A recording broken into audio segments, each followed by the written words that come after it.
Good morning, fine people.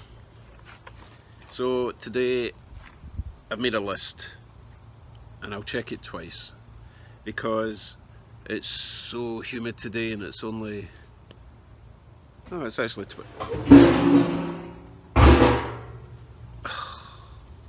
fuel tank.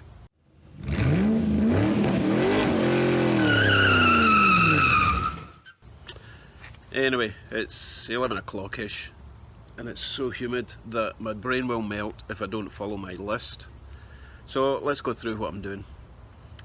Motor mount gussets,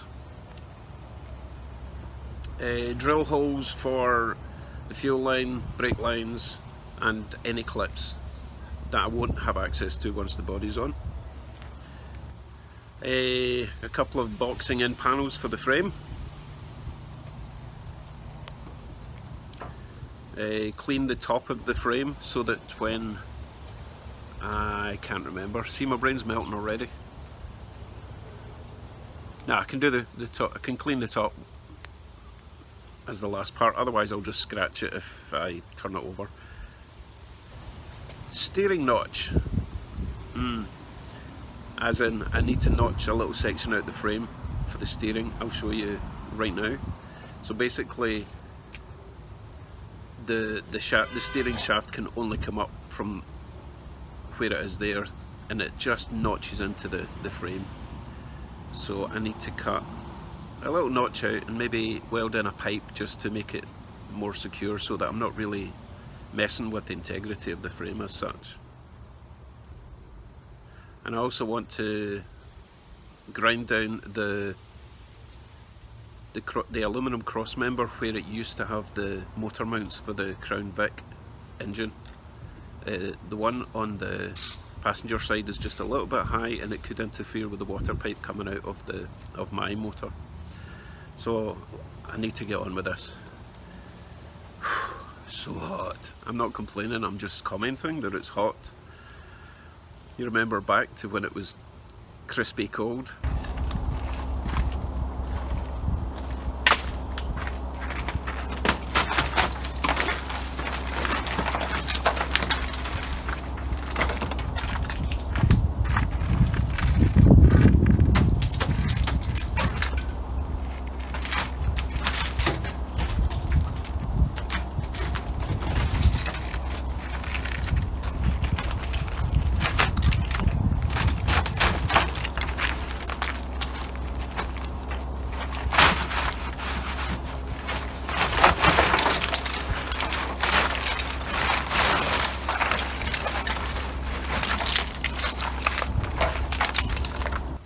Right, let's go on.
There we go, perfectly adequate.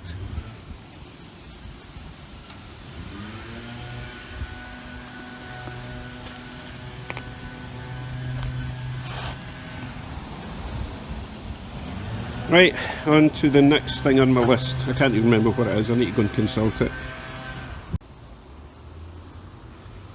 Next thing on the list is drilling holes for pipes and tubes to go through.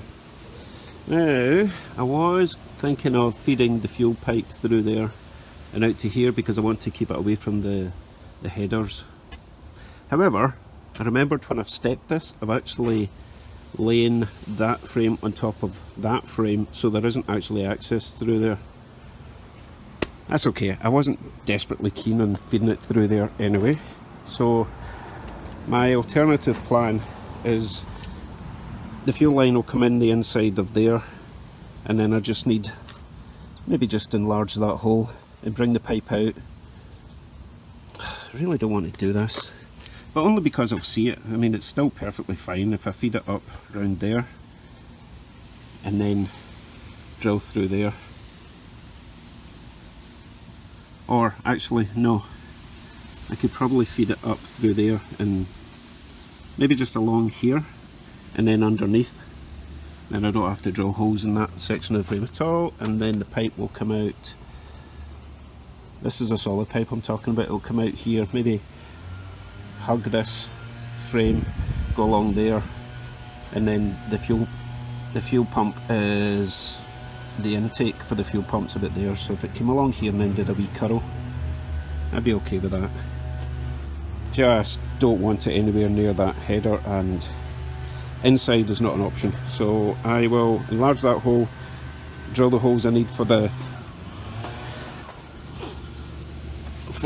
transmission cooler and the little clips that I might need for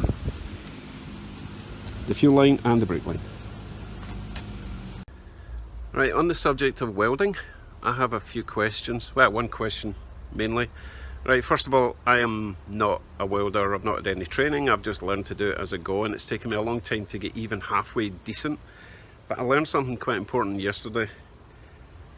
I'll show you what I'm talking about. I generally use two methods to weld.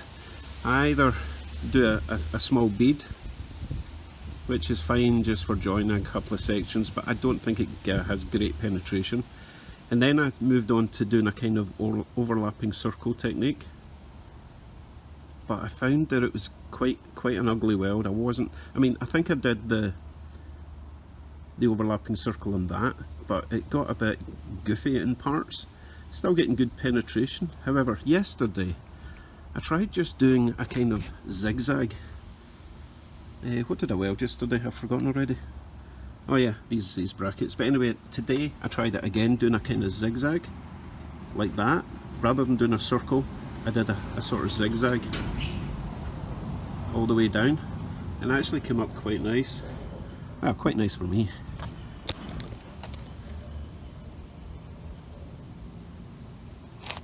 So, as I say, I'm no professional, but any of you expert welders out there want to explain the best method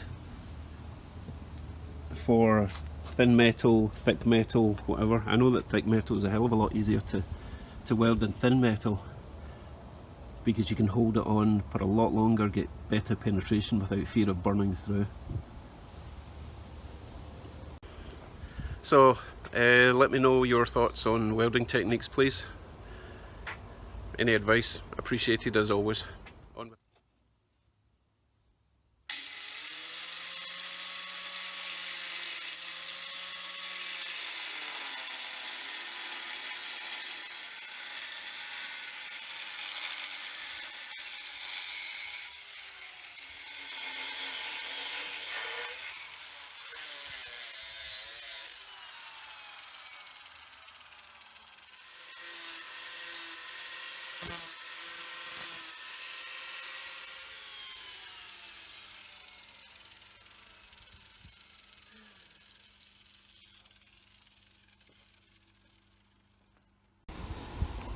Okay, they're trimmed down. That one's actually okay. And I just, as you can see, I just rounded the tips of them and took away any sharp edges just in case.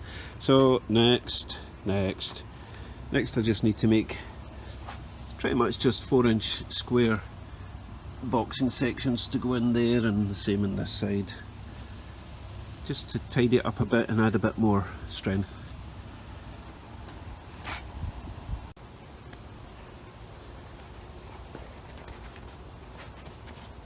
Right, I've got my big plates cut.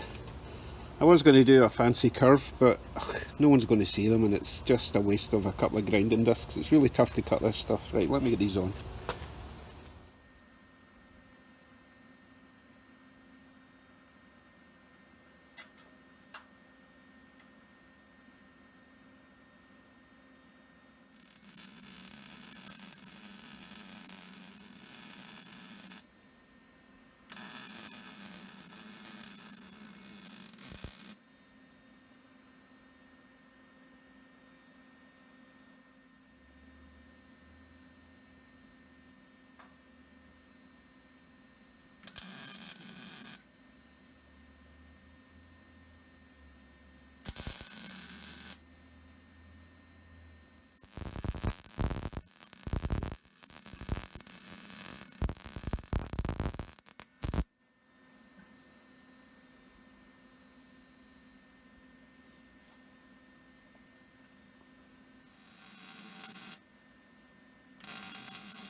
Finally those plates are on. I've been meaning to do them for so long. They don't look the best, but they're solid. Obviously, excuse me, still got the underside to weld.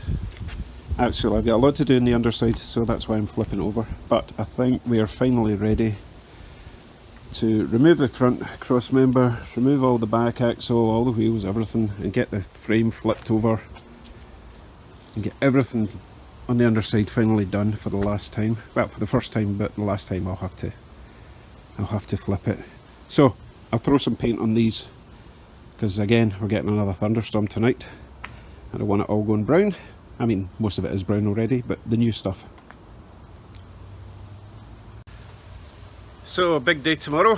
Hopefully it's going to be a lot less humid. Weather forecast says we'll get the thunderstorm tonight and then it'll clear the air for tomorrow, because I have got exciting day. Get that frame flipped over. Ooh, very hot. Right, I'm going in to cool down, chill out, upload this little video. Thanks for dropping by. Appreciate y'all. Remember and subscribe, please. Thanks. Bye.